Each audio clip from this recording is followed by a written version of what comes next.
Et si tout ce que vous croyiez savoir sur le départ de Louise des 12 coups de midi n'était qu'une partie d'un tableau beaucoup plus complexe, bien plus déroutant, et peut-être même soigneusement dissimulé? Pendant 9 participations, la jeune femme originaire de Nantes, au sourire radieux et au parcours irréprochable, semblait incarner à la perfection le profil de la candidate idéale, cultivée, calme, inspirante et profondément humaine. Mais derrière cette image lisse et maîtrisée, des détails troublants commencent à émerger, des gestes, des silences, des regards échappés qui interrogent, et surtout une relation inattendue, voire confidentielle, entre elle et l'ancien champion de l'émission, Émilien, dont l'ombre plane encore sur le plateau. Pourquoi Louise, étudiante en journalisme à l'avenir prometteur, aurait-elle soudainement trébuché sur une question pourtant anodine? Était-ce vraiment une erreur banale? Ou un choix délibéré, une sortie préméditée? Et que dire de la présence de sa mère en visioconférence, d'un soutien qui semblait presque préparé, comme une mise en scène millimétrée pour accompagner une chute programmée? Plus intriguant encore, certains internautes affirment avoir repéré des signes, des échanges codés sur les réseaux sociaux entre Louise et Émilien dans les jours précédant sa défaite. Alors, simple coïncidence ou indice d'un plan bien plus vaste que ce que la production n'a laissé paraître? Ce que vous allez découvrir dans les prochaines minutes pourrait bien tout changer, bouleverser votre perception du jeu et révéler une réalité jusque-là insoupçonnée.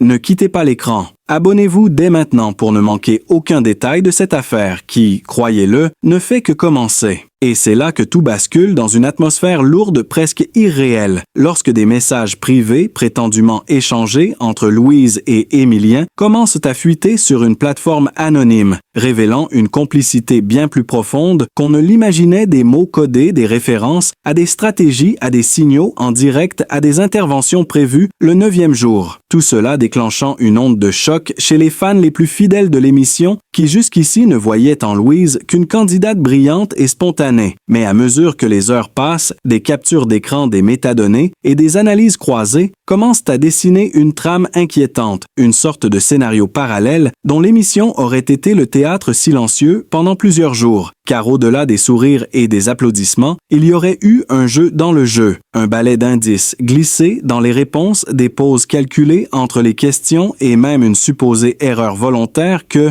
Louise aurait planifié pour quitter le plateau sans éveiller de soupçons directs, une sortie qui coïncide étrangement avec la date anniversaire de sa première apparition, et la publication discrète d'un article de blog signé sous pseudonyme, qui évoque l'idée d'une dénonciation déguisée et d'un message caché à travers l'échec. Ce climat d'incompréhension monte d'un cran lorsqu'un ancien technicien de plateau sous couvert d'anonymat affirme dans un long message audio avoir remarqué des comportements troublants dans la cabine de régie les jours précédents, évoquant une pression inhabituelle exercée sur l'équipe technique, des consignes strictes de ne pas réagir aux incohérences dans le déroulé du jeu, notamment lors de la 5e participation de Louise, où un bug d'affichage aurait révélé brièvement une bonne réponse avant même qu'elle ne parle, provoquant une confusion que la production aurait maquillée en problème de signal. Mais les enregistrements de ce jour-là auraient été effacés et l'incident n'a jamais été mentionné à l'antenne, ce qui pousse certains à parler de censure interne, d'autant plus qu'un membre du public affirme avoir été prié de quitter le studio sans explication après avoir posé une question innocente à Louise pendant la pause. Mais ce n'est pas tout, car ce qui sème encore plus le doute,